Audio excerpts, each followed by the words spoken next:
Hello guys, welcome back to my YouTube channel Riyaz vlog. তো আজকে ব্লগটা আমি এখন থেকে শুরু করছি। তো আজকে হচ্ছে মহা অষ্টমী। তো সকাল সকাল সবাই মিলে অষ্টমী অঞ্জলিটা দিয়ে এসেছি।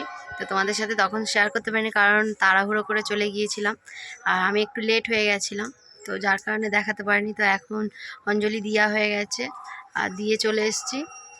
তো চলো দেখা যাক আজকের দিনটা কি করি, কোথায় যাই। আজকে সেরকম কোথাও যাওয়ার ইচ্ছা নেই, তাও যদি যাই তোমাদেরকে দেখাবো। আর এখন আমার পাশে দেখো কারা দাঁড়িয়ে রয়েছে। তো দেখো বন্ধুরা, এই মেঘা তো একদম মা দুর্গা সেজে বসে রয়েছে। ও, আর এদিকে আছে রিম্পা, নেহা। এরা এখন ছবি তুলতে ব্যস্ত আছে। পোজ দিয়ে দিল।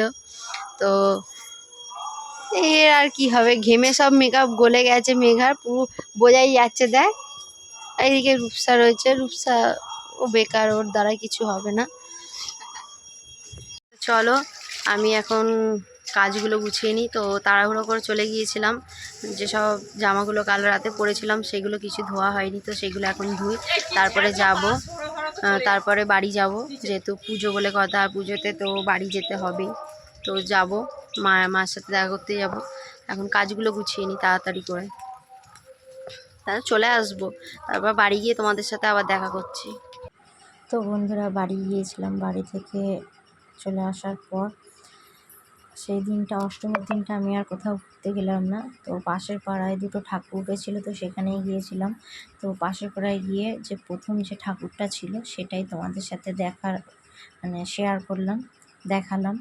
তো খুব সুন্দর হয়েছিল। আমাদের পাশের পাড়ার যে দুটো ঠাকুর হয়, খুব সুন্দর ঠাকুর হয়। তো প্রথমে আমি, মেঘা, রূপসা, মামি সবাই মিলে চলে গিয়েছিলাম। তো গিয়ে দেখছি সত্যি মাকে কি সুন্দর লাগছে, দেখো। তো এখানে অনেক রকমের থিম করে, তো এবছর থিম করেনি, জাস্ট সিম্পলের মধ্যে প্যান্ডেল করেছিল, কিন্তু ঠাকুরগুলো খুব সুন্দর দেখতে হয়েছিল। তো আমি তো অনেকক্ষণ ধরে দাঁড়িয়ে দেখছিলাম আর তোমাদেরকেও দেখাচ্ছিলাম। প্যান্ডেলে অনেক ভিড় ছিল, তাও আমি দেখাবার চেষ্টা করছিলাম তোমাদেরকে। আর ঠাকুরগুলো অনেক বড়, অনেক অনেক বড়। তো অনেকটা মাথা এরকম উঁচু করে দেখতে হচ্ছিল। আর উপরের যে ডেকোরেশন ছিল সেগুলোও খুব সুন্দর ছিল। তো আমার তো খুব ভালো লেগেছে। প্রথমের যে ঠাকুরটা দেখেছি ওটা আমার খুব ভালো লেগেছে। তারপর ওখান থেকে বেরিয়ে এসে দেখি যে খুব সুন্দর একটা প্রোগ্রাম চলছে ওখানে। তো প্রোগ্রামটা আমি দাঁড়িয়ে দাঁড়িয়ে বেশ কিছুক্ষণ ধরে দেখেছি। দেখে নেওয়ার পরে আবার চলে গেলাম ওই সাইডে যে আরেকটা ঠাকুর আছে সেখানে। কিন্তু হ্যাঁ, প্রোগ্রামটা খুব সুন্দর চলছিল। তো অনেকক্ষণই ছিলাম। তো তারপরে পাশের যে আরেকটা ঠাকুর উঠেছে, পাশাপাশি, একদম পাশাপাশি, তো সেখানে চলে গেলাম। তো ওইখানে ওই ঠাকুরটা দেখতে যাওয়ার সময় ঠিক মেন গেটের সামনে একটা বড় লাইটিংয়ের গেট লাগিয়েছিল। তো খুব সুন্দর। আমাদের পাশের পাড়া, 5 মিনিট লাগে আমাদের পাশের পাড়ায় যেতে। তো ওখানে গেলাম। তো এই জায়গাটা সব রকমের পুজো হয়, তোমাদেরকে আমি আগেও বলেছি। রথের মেলা টেলা সব হয়। তো তারপর চলে যাচ্ছি ওইদিকে। তো এখানে দশমীর দিন অনেক ভিড় লেগে যায়, তো দশমীর ভিডিওটাও আমি তোমাদেরকে দেখাবো।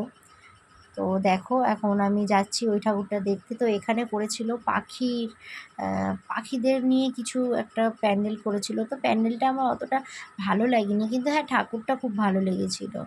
এই যে লাইটিংগুলো দেখছো, দশমীর দিন এই লাইটিংগুলো সব খুলে নেওয়া হয়, কারণ হাজার হাজার লোক আসে লাইটিংয়ের, বিসর্জনের দিন।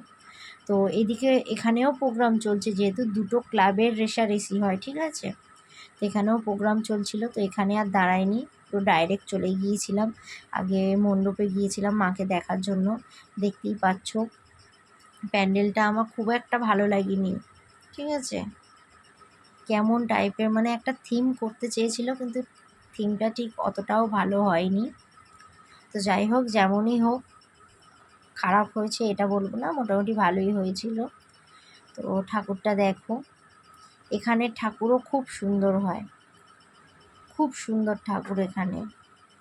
আর এই পাড়াতে সবাই খুব খুব এনজয় করে। দেখতেই পাচ্ছ পাখির পিঞ্জরা টিঞ্জরা এসব কিছু রেখেছে, কিন্তু কীটা বলতে চেয়েছে আমি এটাই কী থিম তার কোনো নাম একটা উল্লেখ করেনি, তো জানি না কী নাম।